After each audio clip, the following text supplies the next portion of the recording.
வணக்கம் நண்பர்களே, உயிர் நாடி சேனலுக்கு உங்களை வரவேற்கிறேன். நாம் இன்னைக்கு என்ன பார்க்க போகிறோம்னா டேஸ்டியான கோதுமை பிஸ்கெட் எப்படி பண்ணுறதுன்னா பார்க்க போகிறோம். ஸோ நாம் இன்னைக்கு எப்படி பண்ண போகிறோம்னா அவனில் இல்லாமல் சோடா போடாமல் வீட்லேயே ஈஸியாக அவைலபிள் திங்ஸ் வச்சு எப்படி நம்ம இந்த சூப்பரான வீட் பிஸ்கெட் பண்ணுறது தான் பார்க்க போகிறோம்.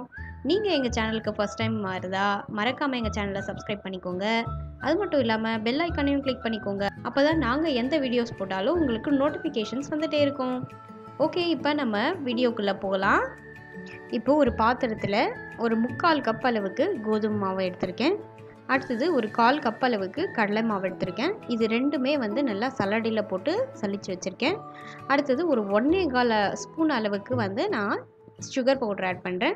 உங்களுக்கு எவ்வளோ ஸ்வீட்னஸ் வேணுமோ அந்த அளவுக்கு நீங்கள் ஆட் பண்ணிக்கோங்க. எனக்கு கம்மியாக தான் ஸ்வீட்னஸ் வேணும், அதனால் நான் கொஞ்சம் கம்மியாக ஆட் பண்ணுறேன். அடுத்தது ஒரு பிஞ்ச் ஆஃப் சால்ட் போட்டுக்கோங்க. அது உங்களுக்கு நல்ல டேஸ்ட் கொடுக்கும். ஸோ அடுத்தது பார்த்திங்கன்னா நம்ம அளந்த அதே கப்பில் 1/4 கப் அளவுக்கு நெய் சேர்த்துக்கிறேன். ஸோ நம்ம இதில் தண்ணியெல்லாம் சேர்க்க போகிறதில்ல, இந்த நெய் வச்சு மட்டும்தான் நம்ம அந்த மாவை பிசைய போகிறோம். ஸோ அதனால் தண்ணியெல்லாம் சேர்த்துட போகிறீங்க. இந்த நெய் ஊற்றணும் இல்லைங்களா, அதை மட்டும் வச்சு நம்ம நல்லா மாவை பிசைஞ்சு எடுத்துக்கலாம். ஸோ இந்த மாதிரி நல்லா பிசைஞ்சு எடுத்துக்கோங்க. அடுத்தது நான் நல்ல டேஸ்ட்டும் ஸ்மெல்லுக்காகவும் ஏலக்காய் தூள் ஆட் பண்ணுறேன்.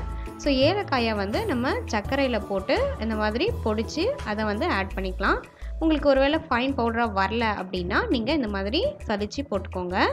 இப்போது எல்லாத்தையும் நல்லா மிக்ஸ் பண்ணி இந்த பதத்துக்கு நல்லா எடுத்து வச்சுக்கோங்க. இப்போது பார்த்தீங்கன்னா எனக்கு இந்த பதத்துக்கு வரத்துக்கு நான் ஒரு 1/4 கப் அளவுக்கு நெய் சேர்த்தேன். அதுக்கப்புறம் கொஞ்சம் எனக்கு அதிகமாக தேவைப்பட்டது. ஸோ ஒரு 1/2 ஸ்பூன் அளவுக்கு நான் எக்ஸ்ட்ரா ஆட் பண்ணேன்.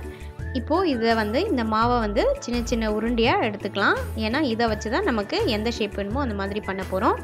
ஸோ இந்த மாதிரி கையில் வச்சு தட்டிக்கலாம். நான் கையில் கொஞ்சமாக நெய் வச்சு க்ரீஸ் பண்ணியிருக்கேன். அப்போ தான் நமக்கு பிஸ்கெட் ஈஸியாக தட்ட முடியும்.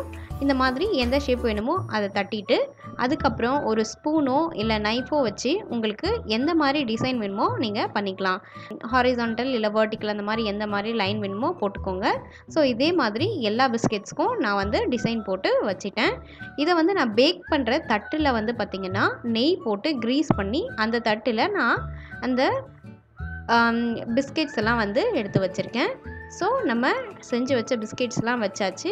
இப்போ நான் என்ன பண்ண போகிறேன்னா இதுக்கு மேலே கொஞ்சம் மில்க், அதாவது காய்ச்சின பாலோட கொஞ்சமாக சுகர் பவுடரை சேர்த்து அதுக்கு மேலே இந்த மாதிரி அப்ளை பண்ணிக்கிறேன். ஏன் இந்த மாதிரி பண்ணோம் அப்படின்னா நமக்கு பிஸ்கெட்ஸ்லாம் பார்த்திங்கன்னா மேலே ஒரு மாதிரி ப்ரௌனிஷாக வந்திருக்கும். பார்த்துருக்கீங்களா நீங்கள் இந்த நெய் பிஸ்கெட்லாம் வாங்கும்போது? ஸோ அது இந்த மாதிரி பால்லாம் போட்டாங்கன்னா தான் அந்த மாதிரி நமக்கு வரும். ஸோ நான் இன்றைக்கி அவனில் இல்லாமல் குக்கரில் தான் பண்ண போகிறேன். குக்கரில் நான் கொஞ்சமாக மணல் ஆட் பண்ணியிருக்கேன். ஒருவேளை உங்களுக்கு மணல் இல்லைன்னா நீங்கள் உப்பு கூட யூஸ் பண்ணிக்கலாம். ஸோ ஃபஸ்ட்டு நீங்கள் என்ன பண்ணணுன்னா குக்கரில் மணலோ இல்லை உப்பையோ வச்சு அதை ப்ரீ ஹீட் பண்ணிக்கோங்க. ஒரு 5 மினிட்ஸ் அளவுக்கு ப்ரீ ஹீட் பண்ணிவிட்டு அதில் இந்த மாதிரி ஒரு ஸ்டாண்ட் வச்சுட்டு அதுக்கு மேலே நம்ம க்ரீஸ் பண்ணி பிஸ்கெட் வச்சுருக்க அந்த தட்டை அதில் வச்சுட்டு நம்ம குக்கர் மூடியை போட்டு ஒரு 20 மினிட்ஸ் அப்படியே வேக விட போகிறோம். குக்கர் விசிலை போட்டுட போகிறீங்க. ஸோ குக்கர் விசில் போடக்கூடாது, அதே மாதிரி அப்படியே விட்டுட்டு தான் நம்ம வேக வைக்க போகிறோம். ஸோ 20 மினிட்ஸ் கழித்து பார்த்தீங்கன்னா நம்மளோட பிஸ்கெட் சூப்பராக ரெடி ஆகிருக்குங்க. ஸோ இது சிம்பிள், நம்ம வீட்லேயே ஈஸியாக பண்ணக்கூடியது. குழந்தைங்களுக்கும் நம்ம பயப்படாமல் கொடுக்கலாம். என்னோட 6 மாத குழந்தைக்கு கூட நான் இதை கொடுக்க போகிறேன். ஏன்னா இதில் நான் சோடா இல்லை எந்த ஒரு ப்ரிசர்வேட்டிவ்ஸும் நம்ம ஆட் பண்ண போகிறதில்ல.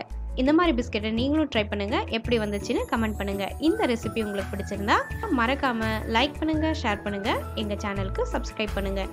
இன்னொரு வீடியோவில் உங்களை பார்க்குறேன். அது வரைக்கும் தேங்க்யூ, பாய்.